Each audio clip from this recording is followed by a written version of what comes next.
Welcome to Binge Watchers, where we talk about the stories and characters we love and the shows they live in. My name is Ron, and let's talk about Season 2 of the Netflix original Marco Polo! Shut up!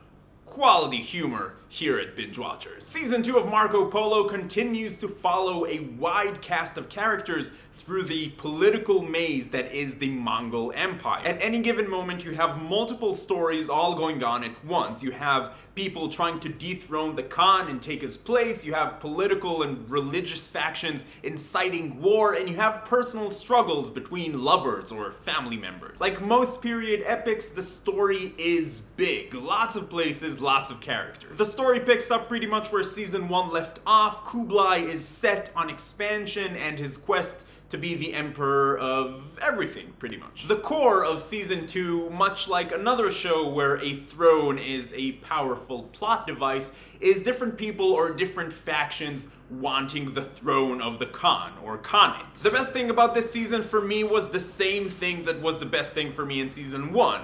Kublai Khan. I still feel that he is the most interesting character and the strongest performance. I did feel, however, that all around this season was stronger than Season 1. My biggest issue with Season 1 was that it was a bit bland. It never had me at the edge of my couch, I guess. Season 2 is definitely more exciting and it feels like the stakes are higher. So first, let's talk about the good stuff. The show still looks great. The costumes and the sets and the armors and the weapons, the cinematography is cool. Everything just looks great. So the show still looks awesome, but more than that, better than that, the stories in this season were more interesting. Season 2 goes deeper into how each character feels about where they are in life. Each of the important characters, anyway. There are 3 or 4 central storylines. Each has to do with a different character, but all of them are part of the same narrative, which I think is incredibly important. I don't really like it when a show just goes, here's a thing that happened, and here's another thing that happened. They have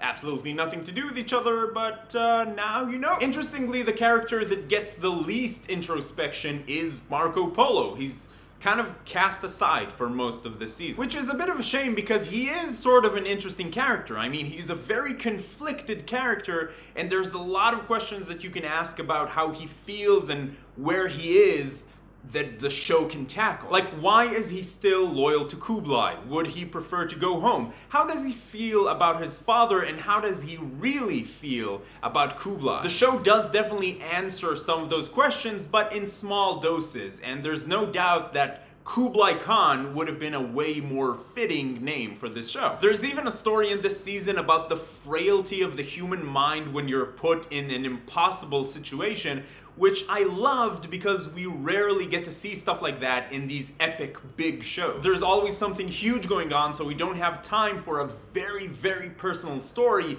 like something like mental illness. So I do definitely feel that this season is better than Season 1, and I know that comparing between different shows is kind of useless, but I do want to say that Marco Polo, in my eyes, is still not at the level of Vikings, for example. I don't really want to compare Marco Polo to Game of Thrones for a number of reasons. One of those reasons being that Game of Thrones just has all the budget available in the world, but also I kind of prefer Vikings, and I think Vikings is better than Game of Thrones, and Game of Thrones is great, but it's not like the best thing ever. Please don't kill me. My biggest issue with Season 2 of Marco Polo was the performances. There are definitely some strong moments and strong performances in this season, but overall, the acting feels kind of weak. For example, Kaido is a very interesting, very conflicted character. There's a conflict between his desire to become the Khan and his need to respect the old traditions. But that whole story arc is just held back by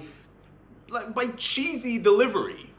There's a pizza joke hiding in there somewhere. Something else I wanted to mention was the fight scenes. The ones we get were pretty cool, but we don't get too many of them. The show sets up these warrior characters and then puts them to very little use. Marco Polo is not at all a shallow show, but I do feel that it needs a bit more action just to be more exciting. Bottom line, should you watch it? Season 2 of Marco Polo definitely feels like a step up from Season 1, but it's still a bit bland. It's a good time, I had fun watching it, but it doesn't stand out from other shows of the same style. If you enjoy season 1, I'm pretty sure you'll like season 2 even better, but if you struggled with season 1, I don't think this season will fix everything you needed it to. In the comments down below, let me know if you watched season 2 of Marco Polo and what you think about it. If you haven't watched it, are you going to? If you're going to talk about spoilers, please use spoiler tags in your comments. And if you're finding Binge Watchers for the first time, welcome! I'd like to invite you to join the Binge Watchers community. Come talk about TV with us. It's a lot of fun. Subscribe to the channel. But in any case, keep binging. And I will see you next time.